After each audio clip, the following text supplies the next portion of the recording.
لنصنع بنطلون جينز واحد نحن بحاجة ل2000 جالون من المي الحلوة. موضوع خيالي لدرجة بأوزباكستان زراعة القطن نشفت بحيرة ضخمة اسمها أرال. هالبحيرة كانت من أكبر 4 بحيرات بالعالم. هلأ صارت بتشبه الصحراء مع شوية نقط مي. مش بس هيك، صناعة القطن بتتطلب كتير مبيدات سامة، وهالمبيدات بطبيعة الحال بتشكل خطر على التنوع البيئي. مع أنه القطن بشكل 2.5% من الأراضي الزراعية، بس بيستعمل 16% من المبيدات. وزيادة على كل شيء، صناعة القطن بتنتج 10% من الملوثات من ثاني أكسيد الكربون، يعني أكثر من كل السفن والطيارات مجموعين بالعالم كله. أما اللي بيشتغلوا بصناعة الملبوسات من القطن بالشكل الأساسي هن من سكان عالم الجنوب أو المعروف بالعالم الثالث، بيشتغلوا عادة بظروف عمل سيئة. كل هاد بسبب الاستهلاك الواسع والسريع للثياب يلي منلبسها سنة سنتين ونرميها. بس لما نسأل وين عم ينزرع القطن وين عم تكون موجودة الصناعات المختلفة يلي بتأدي للتلوث وتخريب البيئة المحيطة، منلاقي في ترند معينة.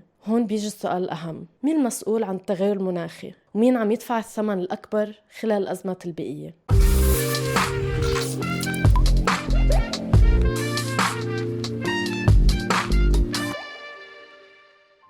بالفيديو الماضي حكينا عن علاقة النساء التاريخية بالأرض، كيف النظام الرأسمالي والأبوي بيستغلونا بطرق مشابهة، وهي نقطة مهمة لما نبلش نحل الأزمة البيئية من منظور نسوي. ولنكمل بهالتحليل مهم نركز على تاريخنا مع الاستعمار وأشكاله الجديدة، وعلى الفترة يلي سرعت التغير المناخي بشكل خرافي.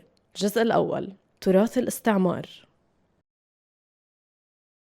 قبل الثورة الصناعية اللي بلشت ببريطانيا، كانت البلاد المستعمرة تستغل وتسرق من البلاد يلي مستعمريتها بأشكال مباشرة نعرفها منيح اليوم. فكانت سرقة الأراضي تصير عينك عينك، فبيجي الاستعمار بياخد أراضي الشعوب ليفرض عليها زراعات محددة بتفيد سوقه هو. وفوق هيك كانوا يشغلوا سكان هاي الأراضي الأصليين ليزرعوا لهم أكل مستعمرين بحاجة إله بأوروبا، وهالعمال يشتغلوا بأجور واطية أو ظروف استعبادية. وبس يطلع المستعمر مصاري وثروة على حساب أراضي وشعوب أضعف، يترك هاي الأراضي اللي خربها ولوثها ويفل. مع الثورة الصناعية تغير التركيز من الزراعة للصناعة. صارت البلاد المستعمرة بحاجة لموارد جديدة مثل النفط والغاز والفحم. وقد ما زادت هالحاجة خلقت هاي البلاد المتطورة سوق جديد، هو سوق الفوسل فيولز يلي ذكرناهم مثل النفط والغاز والفحم إلى آخره. بس اليوم يقال إنه نحن عايشين بزمن انتهى فيه الاستعمار، على الأقل بأغلب بلدان العالم. مع هيك بعدنا منشوف الاستعمار بأشكال أجدد.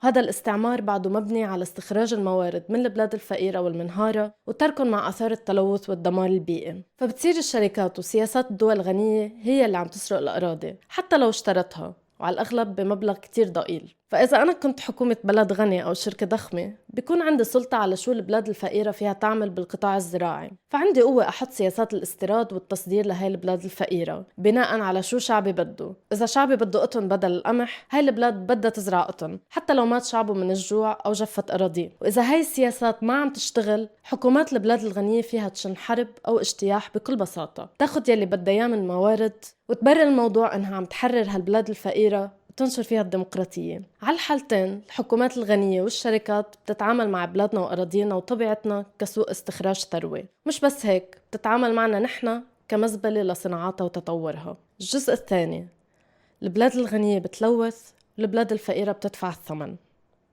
إذا منفكر بالعالم وبالكرة الأرضية اللي منتشاركها، فينا نتخيلها كنظام بيئي عنده قدرة محدودة على التجديد، فحاجات البشر المفروض تكون متماشية مع قدرة البيئة على العطاء والثروات الطبيعية اللي عنا عشان ما نستنزف الموجود. لهيك مش صعب نكون عم نفكر بطريقة عادلة نحسب فيها كل بلد قديش بحق له يستخدم موارد وينتج ملوثات بدون ما يتخطى حده، حسب حجمه طبعا وعدد سكانه. بما أنه شفنا كيف في كتير مصانع ملوثة وممارسات مؤذية للبيئة بتصير بالبلاد النامية أي الفقيرة، كتير سهل حدا يطلع ويقول أنه هي لازم تتحمل مسؤولية تغير المناخ اليوم. ننسى أنه أغلب المصانع والشركات هي تابعة للعالم الشمالي، ويلي بتيجي بتستغل غياب قوانين الرقابة والتنظيم الصارمة ببلادنا لتسرح وتمرح. لهيك في بحث طلع حسب نسبة الانبعاثات الملوثة من سنة 1859 لليوم، وجاء الخبر الصاعق: 92% من التلوث مصدره البلاد المتطورة. إذن هاي البلاد بتتحمل مسؤولية تاريخية لنشوء وتفاقم الأزمات البيئية، ولأنه عدة شركات فقط تملك غالبية مصانع استخراج النفط مثل شركة أرامكو، شيل أو توتال إنرجي، من الصعب جدا يكون لنا صوت كأفراد بتغيير طرق تعاملنا مع الموارد يلي بنعتمد عليها بشكل ديمقراطي على الأقل. فهالشركات والحكومات الغنية بتعيش بعيدا عن أثار وتبعات الأزمة، بينما نحن يلي عم نتنفس وناكل ونشرب التلوث ونتشرد بسبب الحرائق والفيضانات ونمرض بسبب الكوارث الصحية. بنفس الوقت ما عنا قوة نغير الوضع،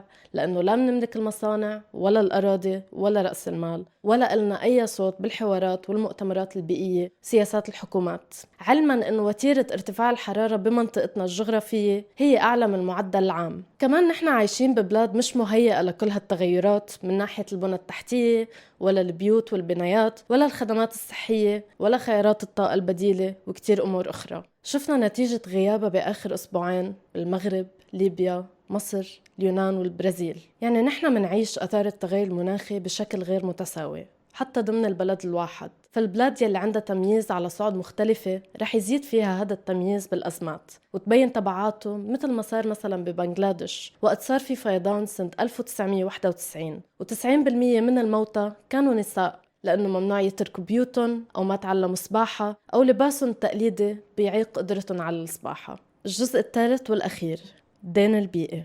حكوماتنا تقريبا كلها مديونة لشي مؤسسة مالية أو بلد من برا، بس ما حدا بيحكي عن الدين البيئي. والدين البيئي أو الإيكولوجي هو مصطلح بدأ ليحسب قديش كل بلد عم تنتج أكتر من ما بحق لها، بس عدة نسويات بيئيات بيقولوا إنه الدين البيئي الحقيقي هو اللي مديونة فيه البلاد الغنية إلنا بتاريخها وحضرها يلي خلق ثقافة استهلاك واسعة وتعامل مع الموارد كشي ما بيخلص، وحرم الشعوب من حقهم بإنه يقرروا شو بيزرعوا، شو بياكلوا، وكيف بعيشوا حياة متوازنة مع حاجاتهم. وهي مديونة إلنا لأنه هي اللي بتجتاح بلادنا وبتجرب أسلحة علينا وبتترك أثار سامة بتضل معنا لأجيال.